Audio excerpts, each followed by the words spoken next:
When Daniel Turner was growing up in the small town of Maple Springs, life seemed straightforward. His father, Robert, owned a hardware store that had been in the family for 3 generations, and his mother, Linda, was a schoolteacher who knew every student's name and every parent's story. Daniel's world revolved around baseball practice, Sunday dinners, and the occasional fishing trip with his grandfather. Back then, he thought life was just something that happened to you: school, work, family, and hopefully a comfortable retirement. He didn't yet know that life had a way of forcing you to learn lessons, whether you were ready for them or not. The first lesson came when Daniel was 17. His best friend, Tyler Hayes, had been like a brother since kindergarten. They had big dreams of leaving Maple Springs together, traveling across the country, and maybe even starting a business one day. But one rainy night, a car crash changed everything. Tyler had been driving home from a late shift, tired but determined to get a few hours of rest before school the next day. He didn't make it. Daniel remembered the phone call, his mother's voice trembling as she told him, and the hollow feeling in his chest that never completely went away. Losing Tyler taught him the first truth he would carry for life: people you love can be gone in an instant, so you can't take them for granted. That wasn't a suggestion, it was a requirement for living without regret. Years later, when Daniel was in his mid-20s, he left Maple Springs for Chicago. He got a job in marketing at a growing tech company, where the hours were long but the paycheck was good. At first, it felt like everything he'd ever wanted: a new city, a busy social life, and the kind of independence he'd once dreamed of. But somewhere in the shuffle of meetings and deadlines, Daniel lost touch with his parents. He missed his grandfather's last birthday, and he ignored 3 calls from his mother one busy afternoon. That evening, she left him a voicemail. "I know you're busy, honey. I just wanted to hear your voice." He didn't realize until later that she had been in the hospital that week, quietly handling her own health scare, so she wouldn't bother him. The second lesson hit him hard. No career or ambition is worth neglecting the people who truly care for you. Time is the one thing you can't get back, and showing up for your loved ones isn't optional. In Chicago, Daniel met Emily Parker at a friend's dinner party. She was an architect with a quick laugh and a knack for remembering small details about people. Their first conversation lasted until 3 in the morning, and by the end of the year, they were sharing an apartment. Daniel thought he had life figured out, but the third lesson was waiting. Emily's father passed away suddenly, and Daniel saw grief up close in a way he never had before. She wasn't just sad, she was adrift, questioning everything, even her own worth.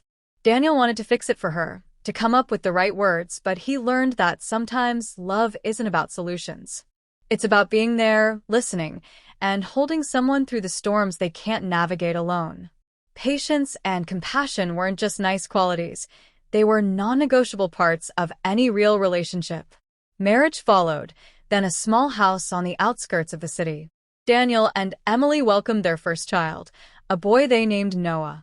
Parenthood was a whirlwind of sleepless nights, tiny socks that never stayed paired, and the kind of joy that felt like sunlight breaking through every corner of life. But it was also the hardest thing Daniel had ever done. He learned the fourth life requirement: sacrifice is part of love.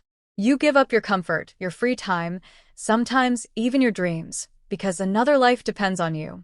And in the end, you don't resent it. You find meaning in it. In his mid-30s, Daniel's company faced a massive restructuring. One Friday afternoon, he was called into an office and told his position was being eliminated. Just like that, the security he'd built over a decade vanished. At first, fear consumed him. Bills didn't care that he was between jobs, and Noah's school tuition wasn't going to pause. But with Emily's encouragement, Daniel used his severance to start a small marketing consultancy. It was risky, exhausting, and full of uncertainty, but it taught him the fifth requirement: resilience. Life will knock you down, but staying down is a choice you can't afford to make. You have to adapt, rebuild, and keep moving, even when it feels impossible.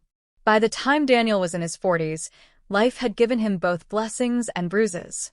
His parents grew older, their visits becoming less about catching up and more about quietly checking that they were still okay. His son grew taller, more independent, and sometimes distant, But Daniel remembered his own teenage years and tried to give Noah the space to become his own person. Then came his father's illness, cancer that moved fast and left no room for false hope.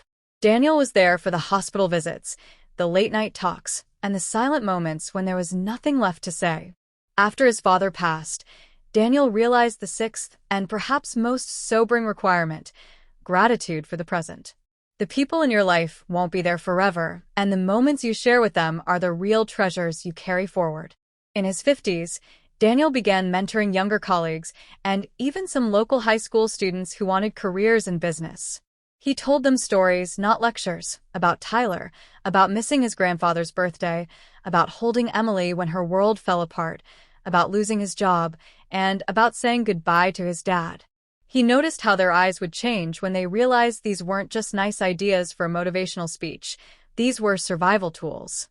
You couldn't navigate life without learning these lessons. Cherish the people you love, prioritize relationships over status, practice patience, embrace sacrifice, build resilience, and live in gratitude. One summer afternoon, Daniel sat on the porch with Emily, watching Noah, now in college, help his grandfather's old fishing buddy repair a boat. The sun dipped lower, painting the lake in shades of gold, and Daniel felt a quiet peace settle over him. Life had been unpredictable, often challenging, but it had also been deeply rich. He thought about all the people he'd met, the losses he'd endured, and the small victories he'd celebrated. These weren't just stories to tell. They were the fabric of who he had become. And he knew, without question, that the lessons life had handed him weren't optional. They were requirements, foundations for living a life worth remembering. When Noah came over, wiping his hands on a rag and asking about dinner, Daniel smiled. "Let's cook together," he said. It was a small thing, but he knew moments like these were the ones his son would remember. The next generation would have to learn its own lessons, but maybe, just maybe, Noah would understand a few of them sooner. Because in the end, these weren't just lessons. They were the rules of the road for anyone who wanted to live fully, love deeply, and leave something meaningful behind.